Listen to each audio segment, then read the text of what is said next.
Hey everybody, Kyle Zempel here from Black Earth Angling Company. I'll be tying up a new little baitfish pattern I tied up this winter. Call it the Mauzie Minnow. I've been tinkering with it for a little while, and I think I like how it has turned out. I'll be tying it on a 2-aught stainless steel hook today, and I think the stainless steel hook is key to adding some of the action. The stainless steel hook has a little more weight to it, and I think it plays to how the fly acts in the water. So that's one of the key things I would say you want to do. Make sure you're tying it on a stainless steel hook. I tied it again 2-aught here today, but I've tied it in size 2 with a small size tail, and gave it a test run for trout, which I wasn't sure how the results would be, but they were pretty good. I had fish kind of zooming out from the depths to crush the fly, which is, again, that's a good problem and good thing to have, a good thing to see, I guess, when I'm out there testing streamers. It's a highly customizable fly. You can change its colors. You can paint up the tails if you like. You can add more weight. You can subtract some weight. Kind of make it your own for your waterway. It is a nice, easy pattern to tie and relatively fast, minus the trimming. You can substitute the chocolate's body fiber. The fiber I used in this video here is just what I had laying around. But I know you can use a more fitted size fiber so that you have to do less trimming in the end. With that, I mean, shoot, let's tie this sucker up.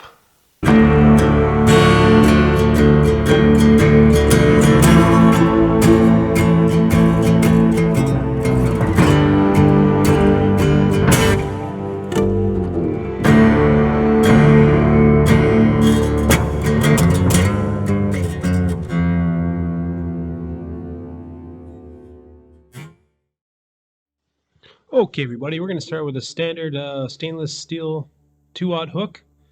I'm going to put 10 wraps or so of 0.35 lead-free wire. You can add more wraps here of weight if you'd like it to be a little heavier, but 10 is my standard. We're then going to add a Cohen's Minnow Tail in the size medium. You can use one of the flutter tails here as well. But the Cohen's tails are what I just had laying around, so that's what I used. Tie that in nicely. I'm going to take a couple wraps around the back of the tail here. That better secures it in and helps prevent it from fouling a little bit. Give it a little tug, and then we're going to add a couple more securing wraps over the top. Next, we're going to add in a little bit of lateral scale.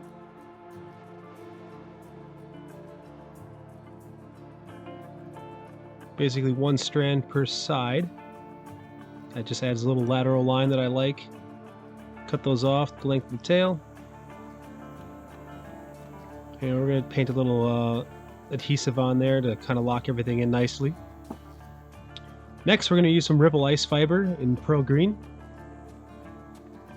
Little goes a long ways here. I'm going to take a hank of it, cut it in half.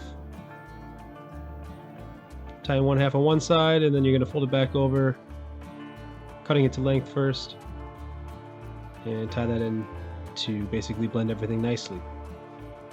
Next, we will add the body fiber, which is the CCT Body Fur, is what I'm using here in Magnum. You can play around with colors here. I'm going to tie it in at the back, and you're going to palmer it forward, leaving about at least a 1/4 inch at towards the eye of the hook. When you're wrapping and palmering this forward, you want to make sure that you're sweeping back the fibers so you're not trapping any underneath each other. I'm going to clear a little spot and just make 1 wrap just as a placeholder. Next, we will add some Senyo's Laser Dub in red to add a little bit of a gill flare. If you want to cheat here, you can certainly just use a little bit of a marker and draw your gills on. I like to put this right into the actual fly itself. A little goes a long ways here. Just a small little pinch, and you're going to tie in the middle of that pinch. Doing the same to the other side. So you basically have 2 little V's of red there. You're going to fold those back, put a wrap over the top of them to lock them in, and then wrap in front of your body fur. You're going to continue to wrap that body fur forward. Again, sweeping everything back to make sure you're not trapping any until you get to the eye of the hook. And there, again, clear yourself a little space to bring the thread through.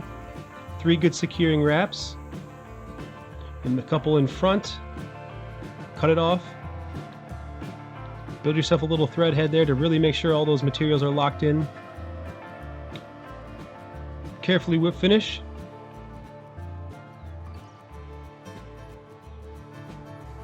You're going to brush it out nicely. Should look like a big fluff ball, making sure all those fibers are nice and blended together.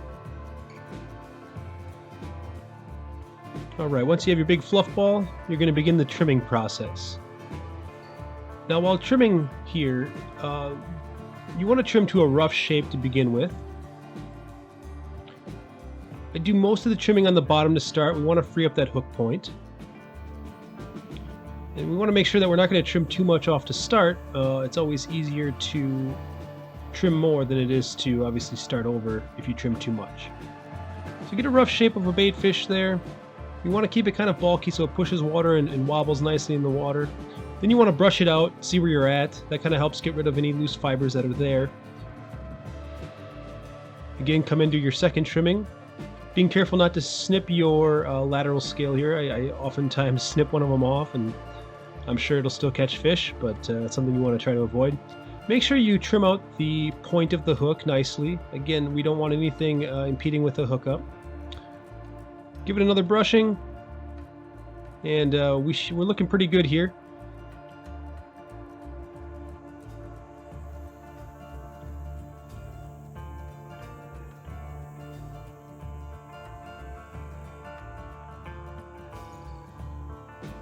I'm going to trim out 2 little spots for the eyes.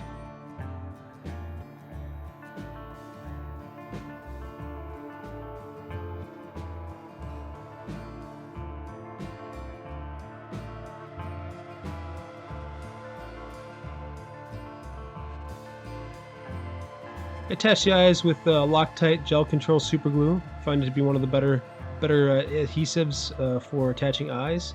Put a dot in each one of those spots you cleared out. Add your eyes in. Give them a little push down with your bodkin to make sure that they lock in there nice.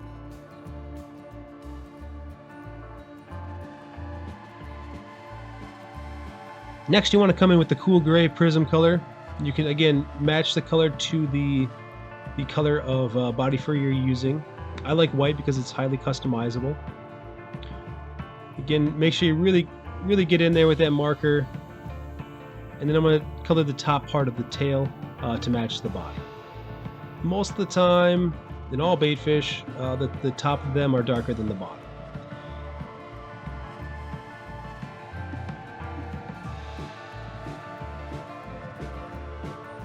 Next, a little UV Cure here. A drop on top of the eye and then spreading it around and working it into the fibers with your bodkin is key here to keep those eyes on. I will paint a little bit on the forehead as well.